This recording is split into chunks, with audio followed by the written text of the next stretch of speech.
approval sa internet habang ginagawa ko yung isang school project ko. Naghanap din ako ng extra income ng that time. So, hindi ko na pinalagpas yung ads na yun sa internet. Pinuntahan ko siya sa Ortigas, nag-attend ako ng BOM,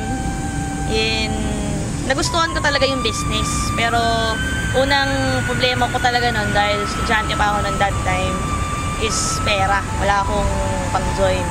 Talagang, gustong-gusto ko talagang sumali, pero di ko alam saan ako kukuha ng pang-invest.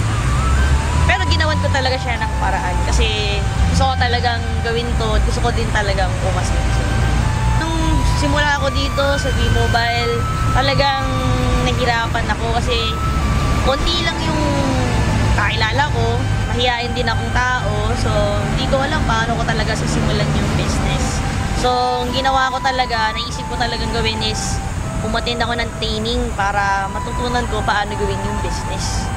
Simple lang yung family namin, talagang budget lahat ng bagay. Hindi ako makahingi sa parents ko ng panglabas, pangbili ng mga gamit. So, kaya naisip ko magkaroon ng pagkakaitaan kasi gusto ko talagang bumili ng mga gamit para sa sarili ko, mga gadgets, damit, and syempre marami din po akong pangarap sa buhay. Naisip ko, kahit na meron akong mga leaders, meron company, meron training, I know na kailangan mag-depend ako sa sarili ko. Kailangan ako mismo meron akong believe sa sarili ko na kaya kong gawin. Kasi kung nagawa ng iba, alam mo kung kaya ko rin.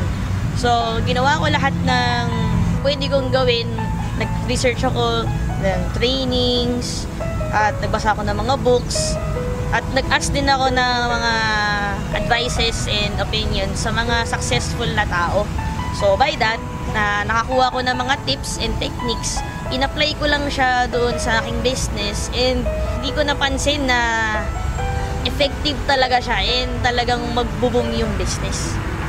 Ang sarap ng feeling kasi hindi ko expect na aabot pa doon yung income ko sa business kasi ang akala ko lang talaga extra income, so akala ko maliit lang yung kita, pero di ko expect na aabot pala talaga siya ng milyon. Kung talagang seryosohin mo yung business, seryoso talaga yung ibabalik niya sa'yo. Nakuha ko yung unang sasakyan ko after 1 year mahigit ko sa business kasi part-time pa lang ako noon, estudyante pa lang ako noon. Yung first car ko, Mitsubishi Galant, actually second hand pa lang ngayon. And siguro mga around less than 200,000 yung bili ko doon. So because of that car, doon na nagsimulang mag-expand yung network ko kasi nakita na rin ng mga iba, nagkaroon ng resulta at nakapunta rin ako sa mga ibang place. So after few months, siguro sabihin natin na after 6 months na pinalitan ko siya ng Ford Expedition kasi gusto ko ng malaking sasakyan para magmukha naman ako malaki.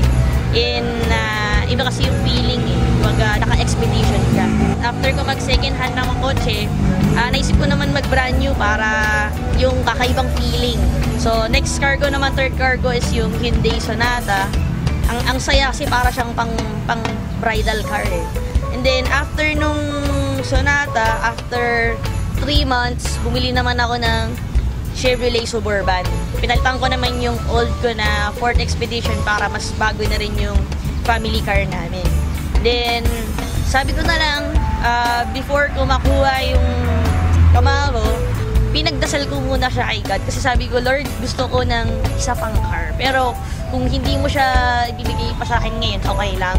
Pero, hindi ko in-expect na talagang darating siya. So, ito naman ngayon yung latest car ko, yung Camaro. Talagang, ang sarap ng feeling kasi dati hindi naman ako nakakasakay ng sasakyan. Wala akong sasakyan. Hindi ko alam kung makakabili ba ako ng sasakyan. Hindi ko rin dati na-experience na pumasok ng showroom at from that day is pwede ka nang bumili ng sasakyan. Nung una pa nga, ayaw ko pansinin ng mga agents kasi siguro akala nila isa lang ang musmus na bata. Pero di lang nila alam na ako na pala yung bibili ng sasakyan.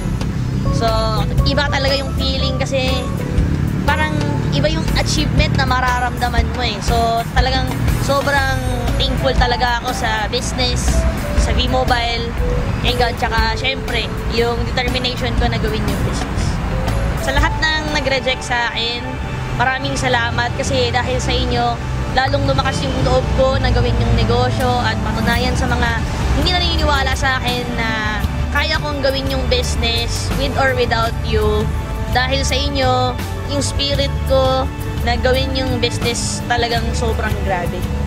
Advice ko sa mga new members, number 1, maniwala muna kayo sa Diyos. Kasi siya yung nagbigay sa inyo, nagturo sa inyo ng opportunity na ito. Magtiwala din kayo sa company kasi yan yung magbibigay sa inyo ng mga commissions ninyo. And lastly, magtiwala kayo sa sarili ninyo kasi wala namang imposible kung marunong kang